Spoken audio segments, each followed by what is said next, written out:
Saan yung ating TikTok? TikTok mo. Magandang gabi. Yan naman. Magandang gabi mga kababayan. At ito, magandang balita yung ating natanggap ngayon. Granted yung PRO ng Supreme Court na hindi kailangan ilabas si PRRD. Pero pinipilit na nilang isakay sa aeroplano ngayong oras na ito. Katatanggap lang namin yung advisory sa Supreme Court. Kasama kami ng mga abogado rito. Kami ni na Atty. Torion. At dumating yung tawag sa atin na granted.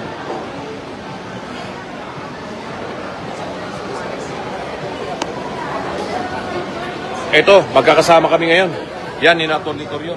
Papunta kami sa Supreme Court para kunin namin yung decision. Granted yung PRO. So, hindi nila may lalabas si PRRD. Pero pinilitan nilang isakay. Talagang kailangan matawagan natin.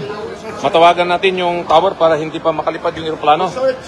So yan mga kabaka, mga minamahal na kababayan Pilipino. Ay talagang ito ay alam na ng mga kapulisan na lumabas na yung TRO. Anong gate yung at meron ng desisyon ng Supreme Court na may temporary restraining order. So pakisabi na lang sa lahat ng mga vloggers ngayon, kayong mga kababayan na naka-monitor ngayon sa live na nangyari dito. Ngayon lang, naka-receive kami ng tawag sa Supreme Court at kasama ko si Atty. Torion na siya ang nagsampa ng kaso sa Supreme Court. Ayan, magkasunod kami. Kasunod kami rito. Kami ni na Ipe. Kami ni na Ipe. Dito kami ni na Ipe.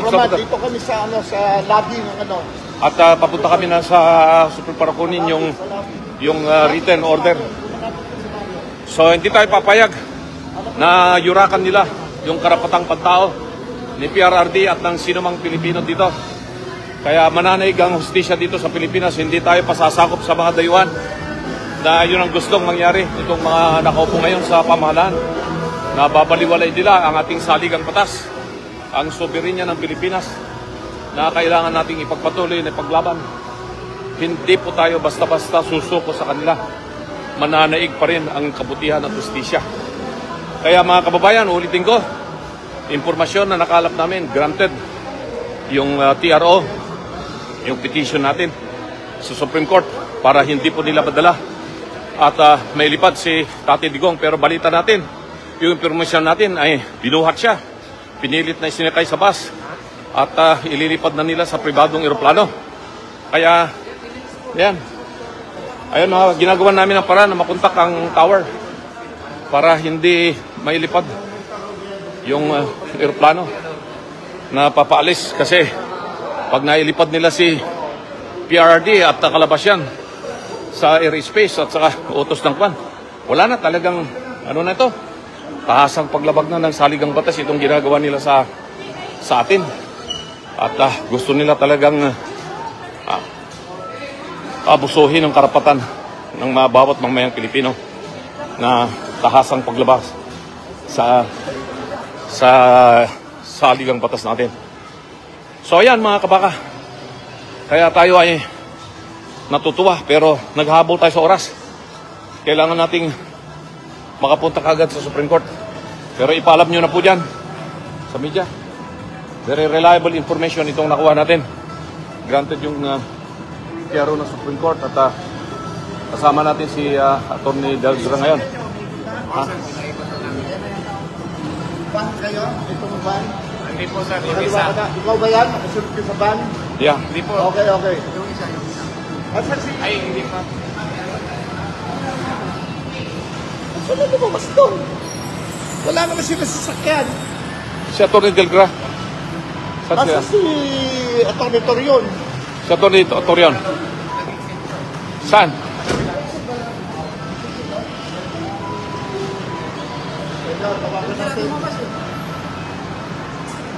Ayan. Asan sakyan natin si Gary? Tinawagan mo na?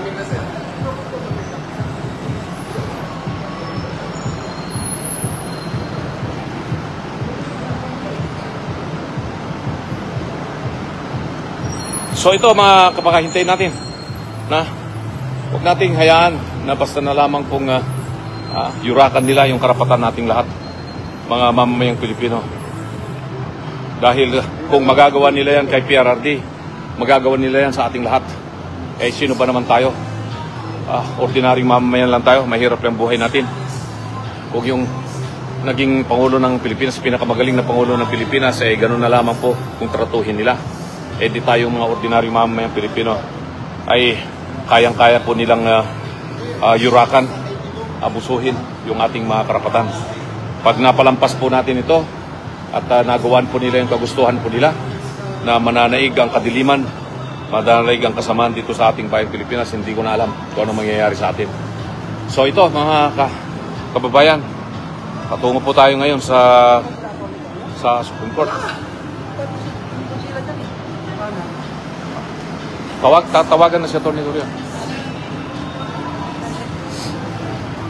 Asan si Kwan? Asan si General? Ikot tayo doon. Ikot tayo. Asan si General? Si General, asan siya? General, may ikot doon. Hawak ko eh. Hindi man tumayo. Asan si General? Tumayo na siya, sir eh. Tako, ano ba yan? Hindi ta.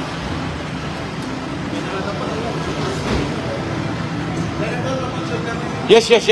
Idol namin kita, Kamakaldan, Pangasinan. Yeah. Mga kabaka. Salamat. Mga kabaka. Opo. Taga Pangasinan po ako. Taga Pangasinan kayo. Thank you, sir. Kamiling. May Ilocano kayo, Mat. Ay, kasi ako kapapata kayo ng Ilocano. Mga kabaka. Tipod-pod nung Ilocano ka talaga nga nasayat. Yan mga kabaka. Yan. Mga kabaka. Yan. Boto natin to. Salamat. Hi. Ay, anton. Kumang tawad siya kayo. Convention nyo. Makatakilan siya man. Taan eh, muna kami sa Supreme Court. Talang tini kidala gabay dalan kidlapod da yakan dala da Europe katon una kami sa Supreme Court alam may kiyaro. Non kapitana, makatakilan siya man bayan pa nga. Salamat.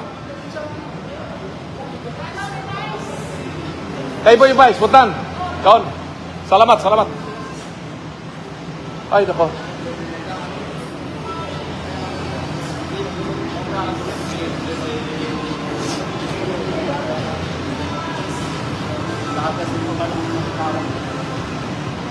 Akala ko kasunod ko sila kanina. Sabi ko, action tayo. Hindi na tumayo yung dalawa siya. Yeah.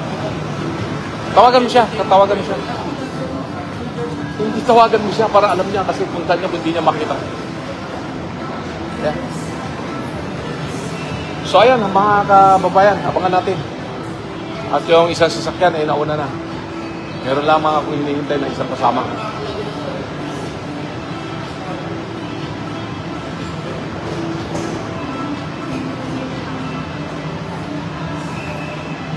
So, time out muna tayo mga kababayan at balitaan ko kayo hanggat kami patungo na doon sa Supreme Court at ayan, time out muna tayo para matapos namin to. Maraming salamat muna sa inyo. Maraming salamat mga kababayan.